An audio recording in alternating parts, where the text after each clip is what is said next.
जय श्री हरिवंश।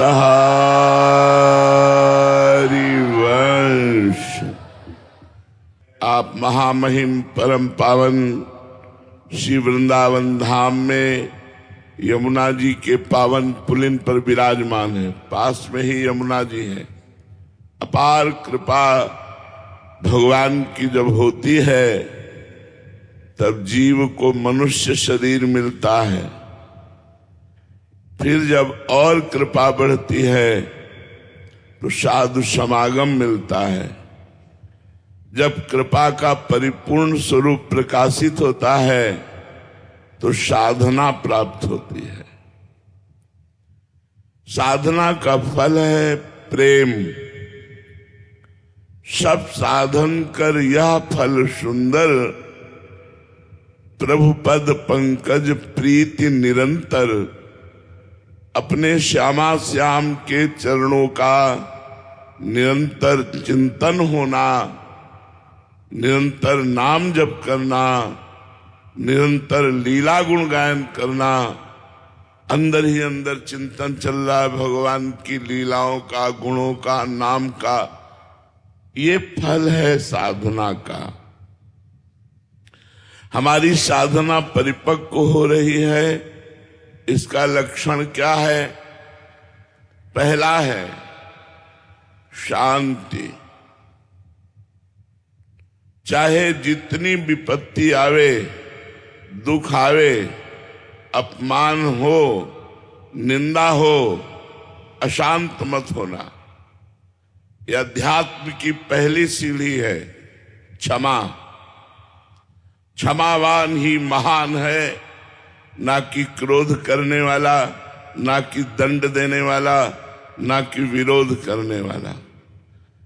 जो हमारा अपमान करते हैं, हमारी निंदा करते हैं, हमें दुख देना चाहते हैं, वे हमारे पापों को नष्ट करने वाले हैं। वो बड़े कृपालु हैं। हमको उनसे द्रोह नहीं करना चाहिए। तो अध्यात्म की साधना का पहला लक्षण क्षमावान, शांत। कितना भी दुख पड़े शांत रहो। और ये तभी हो सकता है जब आप गुरु कृपा पात्र खूब नाम और गुरु मंत्र जपते हैं। क्षमावान होना अति अनिवार्य है, नहीं आपकी साधना नष्ट हो जाएगी। एक भी मिनट हम अपने प्रभु को ना भूलें। अव्यर्थ कालत्वम, कबहू काल वृथा नहीं जाए। ये दूसरी अध्यात्म की सीढ़ी है। हर समय कभी हम सत्संग कर रहे, कभी नाम कीर्तन कर रहे, कभी नाम जप कर रहे, कभी घर परिवार की सेवा में है तो सबको सुख प्रदान करने की भावना, सब में भगवत भावना। और अधर्म के भोगों से वैराग्य। आप गृहस्थ में हैं, सिर्फ अपनी पत्नी से अनुराग कीजिए, वो भी भगवत भाव से। अगर परस्त्री के सहवास की भावना करके तुम काम भाव से प्रेरित होकर गलत चिंतन, गलत दृष्टि, गलत आचरण, तो नरक जाना पड़ेगा। त्रिविधम नरकस्येदम द्वारम नाशनमात्मनः कामः क्रोधः तथा लोभः तस्माद्त्रयम् त्यजेत्। काम, क्रोध, मद, लोभ सब नाथ नरक के पंथ। ये नरक का मार्ग है। नरक महान दुखदायी है। इसलिए विरक्तिर, अधर्म के भोगों से वैराग्य करो। कोई भी नशा मत करो, शराब आदि मत पियो। परस्त्री गमन की इच्छा का पूर्ण त्याग कर दो, नहीं तो दुर्गति हो जाएगी। अभी भले तुम्हें नहीं लग रहा, लेकिन कर्म का बीज है। जैसे हम खेती में 1 मन बीज फेंकते हैं तो 40 मन काटते हैं, 40 मन हमें प्राप्त होता है। ऐसे ही हम गंदा आचरण करते हैं वो छोटा आचरण बड़ा दंड देने वाला होता है। इसलिए अधर्म के आचरणों से वैराग्य, मांस मत खाओ, पर स्त्री गमन की भावना का त्याग करो, पर धन की भावना का त्याग करो, पर द्रोह का त्याग करो। अध्यात्म की दूसरी भूमिका पर आप पहुंच गए। तीसरी, मान शून्यता। सम्मान की चाह नहीं होनी चाहिए। लोग हमें प्रशंसा करें, प्रणाम करें, भगत माने, ऐसी भावना अगर हमारे अंदर रहेगी तो हम अध्यात्म की तीसरी भूमिका पर नहीं चढ़ पाएंगे। अध्यात्म की तीसरी भूमिका पर सबहि मान प्रद आप अमानी। दूसरों को मान प्रदान करो और स्वयं मान रहित रहो। मान शून्यता। चौथी भूमिका, इसी जन्म में भगवत प्राप्ति होगी ऐसा दृढ़ निश्चय हो जाना चाहिए। आशा बंधा। आशा से दास्यम वृषभानुजायास तीरे समध्यास च भानुजाया कदानु वृंदावन कुंजवी थी स्वहम राधे रथितिर्भवेयम। हे किशोरीजू, कब ऐसा होगा कि वृंदावन की बीथियों में मैं आपका गुणगान करता हुआ आपके दासत्व की भिक्षा मांगू कि हे लाडली मैं आपका दास बन जाऊं, हे प्रियाजू मैं आपका दास बन जाऊं। तो आशा बंधा, ये दृढ़ आशा हो जानी चाहिए चौथी भूमिका में कि मुझे भगवत प्राप्ति होगी। पांचवी भूमिका, समुत्कंठा नाम गाने सदा रुचि। नाम में रुचि होकर उत्साह सहित हर पल नाम जप करना, ये बहुत बड़ी बात है। ये जो भूमिका जागृत होती है अध्यात्म की पांचवी, इसमें उत्साह सहित नाम जप होता है। एक क्षण के लिए नाम छूटे तो भारी क्लेश होने लगता है, अशांति होने लगती है। तद स्मरणेन परम व्याकुलते थी। धिक्कार है हमारे इस मिनट को जो मिनट भगवान से विमुख गया। यही विपत्ति है, यही हानि है जहां भगवान का विस्मरण हुआ।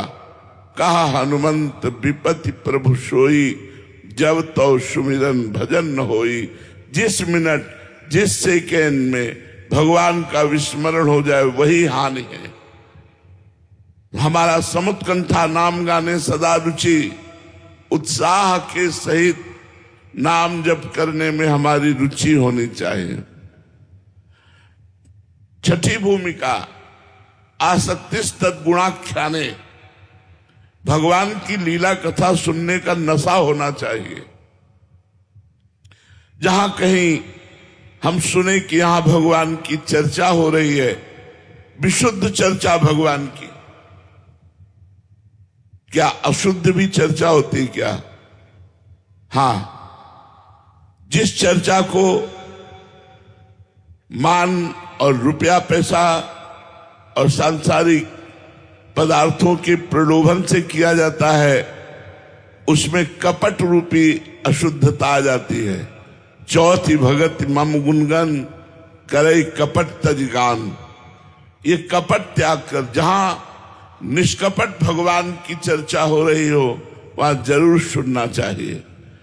अगर कहीं सुनने को न मिले, ऐसा अवसर ना आवे, तो अपने घर में सदग्रंथ रख ले। श्रीमद् भागवत है, रामचरितमानस है, और भी भगवान के परम पावन ब्रह्म ऋषियों द्वारा लिखे हुए ग्रंथ हैं। उन ग्रंथों को रख ले और उनका स्वाध्याय करे। आसक्ति तत् गुणाख्याने। और आखिरी है भगवान के धामों में प्रीति हो जाना। हम वृंदावन के बिना जी नहीं सकते। हमारी ऐसी प्रीति हो जाए, हम ब्रज 84 कोष के बाहर नहीं। अगर बाहर हम रहते हैं तो हमारा मन ब्रज 84 कोष में रहता है। तन बंबई कलकत्ता में रहे लेकिन मन वृंदावन में रहे, यही जीवन का परम लाभ है। ये 7 हमारी भक्ति की भूमिकाएं अगर हृदय में जागृत हो जाए तो हमारा मानव जीवन सार्थक हो जाए। इसलिए सबसे प्रार्थना है, आप जो गुरु पूर्णिमा के उत्सव में आए हैं, आपका सबसे बड़ा पूजन होगा, हमारी बात मान लेना। ये फल फूल रुपया पैसा इनका कोई महत्व नहीं है, मायाकृत है, पर आपके पास यही है इसलिए आप भाव से लेकर आते हैं। लेकिन वास्तविक गुरु पूजन का स्वरूप है आज्ञा सम्न सुसाहिब सेवा, अपने साहब की सेवा, उनकी आज्ञा का पालन करना। तो हमारी प्रार्थना है, दुख विपत्ति संकट शोध निगेटिव भाव नकारात्मक भाव इन पर विजय प्राप्त करने के लिए राधा राधा राधा खूब नाम जप कीजिए, राधा वल्लभ श्री हरिवंश नाम जप कीजिए। नाम जप से समस्त संकट नष्ट हो जाएंगे, नरक नहीं जाना पड़ेगा और इसी जन्म में भगवान की प्राप्ति हो जाएगी। यही है गुरु करने का लाभ। अगर ये लाभ न मिला तो गुरु बनाने का मतलब क्या रहा। इसलिए हमारी प्रार्थना मानिए और खूब नाम जप कीजिए, कोई गलत आचरण मत कीजिए। श्री राधा वल्लभ लाल की